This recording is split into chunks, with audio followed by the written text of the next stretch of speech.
Hey guys, and today I'm coming to you with a video on the topic of planned behaviour once freed from jail. Now this is a theory that goes along with lots of other planned behaviour psychological theories, and is just simply applied to the context of prison and the concept of leaving prison.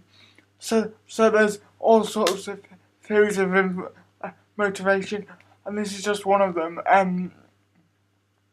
Before I get into talking about that, I must just note for anyone watching this video who wants tech content, this is a new series I'm starting where I cover content for the A Level Psychology specification that I'm doing. So obviously, it's only directly relevant to you if you're doing that, but if you're interested, that's fantastic as well. As always in these videos, I've got some notes next to me.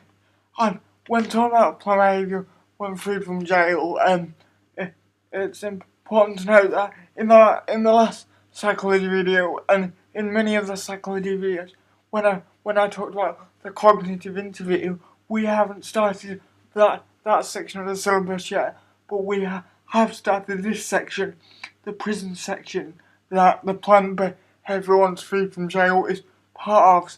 So, if I've understood this correctly, and you are using this video to revise for the exam, you can use it pretty reliably, as this is what you need to know for the exam. So, with that said, let's talk about planned behaviour freed from jail.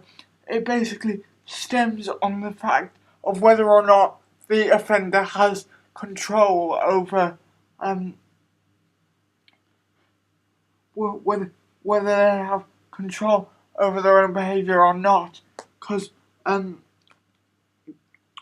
that's pretty much the age old question in psychology. Are we influenced by psychodynamic factors? So that's Freudian type things, or is it all behaviourist, and do we all act dispositionally? I think studies like Milgram 1963 and several other Milgram studies showed that we can't rely on an entirely dispositional explanation of behaviour. So I think that makes theories like this, Azjen's theory of the planned behaviour once freed from jail, 1988, I think that makes theories like this a bit more plausible.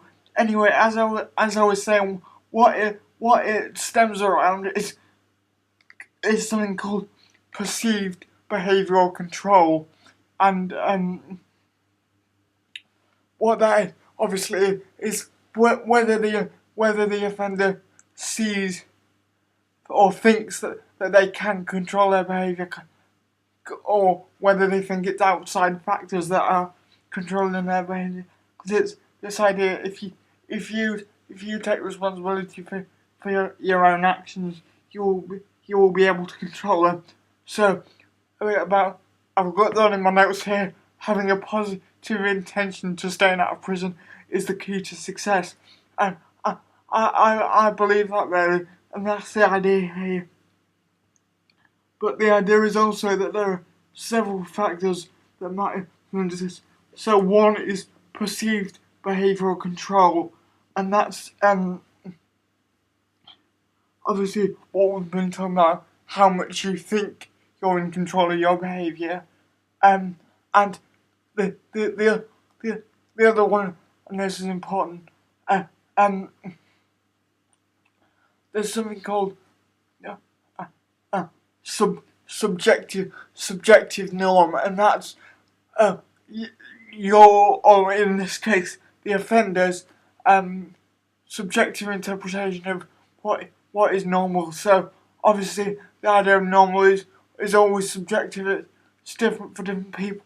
But if you've grown up in this society where it is normal to commit crime, go to prison, or if you've grown up pretty much in prison, then your subjective norm is your planned behaviour is going to be to commit the same crime and go back to prison because that's all you know. So that's what the subjective norm is all about.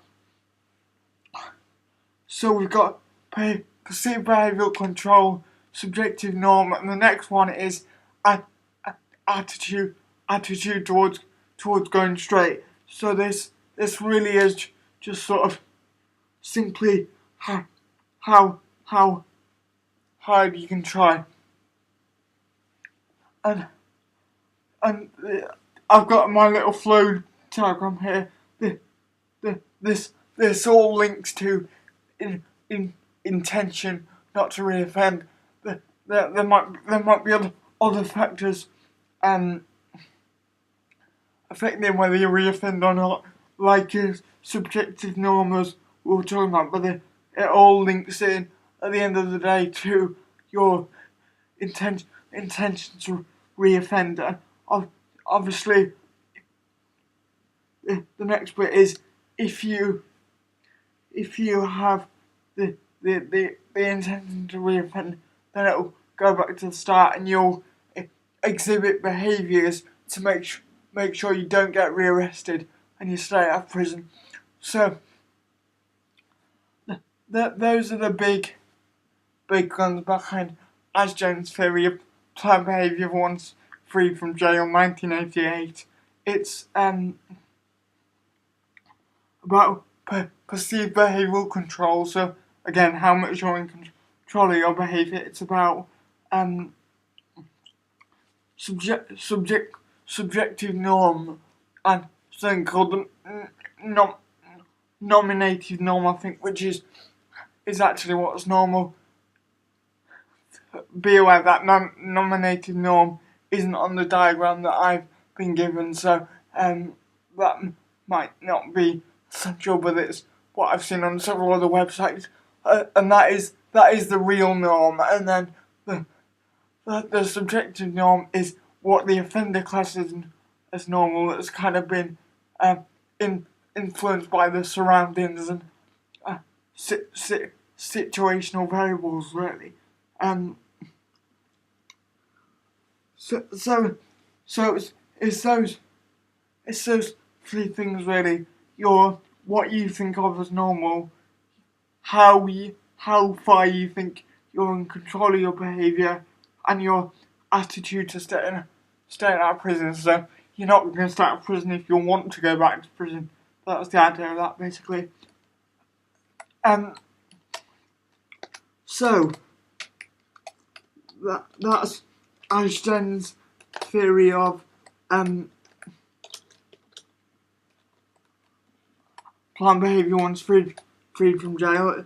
It links into several other planned behaviour models, but that's just adapted for prison. So I hope that's been helpful, guys, and I hope you enjoyed it. Thank you very much for watching this video. Please leave your comments down below on what you think of these. It's really interesting to have a discussion about things like this. If you don't want any more of these videos and you just want tech videos, leave those comments down below as well. I'm always interested to hear what you guys have to say. I have got some tech videos coming up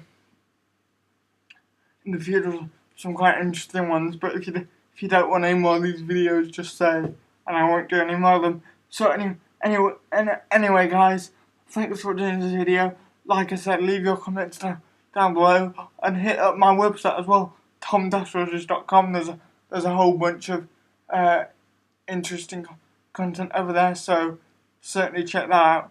Anyway, guys, thanks for watching, and I'll see you in the next video. Bye bye.